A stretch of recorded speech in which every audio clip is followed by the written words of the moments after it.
Black Friday, Viernes Negro, era casi a película de terror.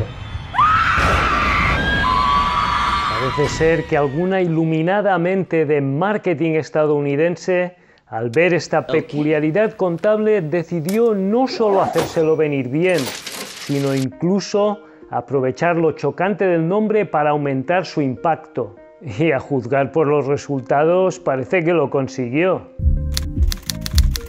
The Chamber of Understanding. Hey, chalaos y chalás, si eres nuevo aquí, welcome. Si ya has estado aquí antes, welcome back. Dice la leyenda que lo de Viernes Negro tiene su origen en la contabilidad de las empresas. Tradicionalmente, cuando una cuenta tiene balance negativo, los números de esta cuenta se escriben de color rojo. De ahí que la expresión números rojos implique una situación de pérdidas o deudora. Por lo visto, en Estados Unidos los comercios al por menor tienen una situación de pérdidas hasta el mes de noviembre. Sí, ya, parece difícil de creer. Esta situación coincidía con el Día de Acción de Gracias, que marca el inicio de la campaña de ventas navideña, en la que finalmente los negocios dejaban de tener pérdidas. Otras teorías apuntan a que los policías en Filadelfia comenzaron a usar la frase Viernes Negro para describir el caos que se producía cuando un gran número de turistas de los suburbios llegaban a la ciudad para comenzar sus compras navideñas. Sea cual sea el origen de la expresión, el Black Friday se ha convertido en sinónimo de gangas. Y a ver quién es el guapo que le hace ascos a una ganga. Desde Black Friday, Cyber Monday, Amazon Prime Day, días de rebajas, final de temporada, rebajas de Navidad o descuentos varios, las triquiñuelas para vender son inagotables. Sí es cierto que el control del stock es crítico para el buen funcionamiento de un negocio, pero está claro que los astutos vendedores a menudo utilizan esta excusa para impulsar sus ventas, incluso aquellos negocios que no manejan stocks. La raya entre un exceso de celo por parte de los vendedores y técnicos de marketing por hacer su trabajo y un comportamiento abusivo rayando en lo deshonesto es delgada. Sin embargo, el departamento de marketing más eficaz se daría en los dientes si no encontrase un caldo de cultivo fértil para sembrar. Y es que lo cierto es que nos encanta comprar. Comprar nos hace sentir bien. ¿Por qué?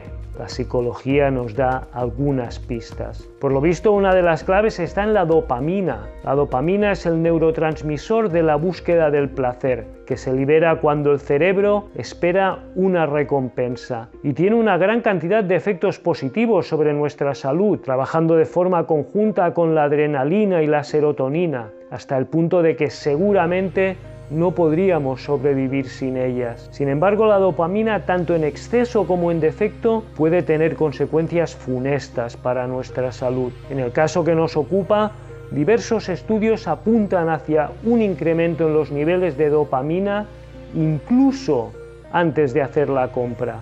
No podemos evitarlo. Y por supuesto, los astutos expertos en marketing lo saben. No digo que no aproveches las ofertas cuando las encuentres. Tan solo digo que te lo pienses 2 veces antes de lanzarte a comprar, de caer en sofisticados o no tan sofisticados trucos de marketing. ¿De verdad necesitas ese artículo? En mi experiencia, cuando un producto determinado baja de precio, no acostumbra a subir, o en el peor de los casos siempre habrán más ofertas, con lo cual lo del compra ahora acostumbra a beneficiar sobre todo al vendedor. Incluso si finalmente decides comprar, lo necesites o no, ten presente estos sesgos cognitivos que nos condicionan. Intenta conocer a la bestia que llevamos dentro.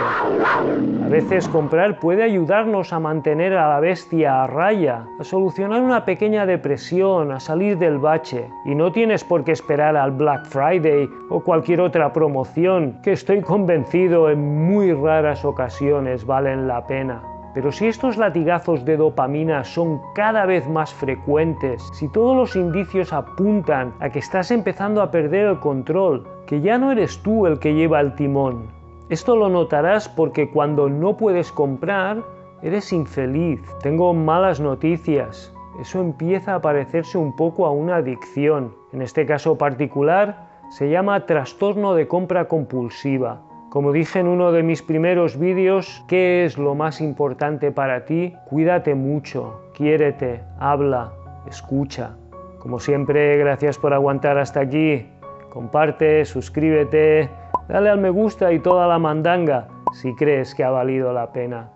No te olvides de dejar tus comentarios, especialmente si no estás de acuerdo. Hasta que nos solamos. Smell you later.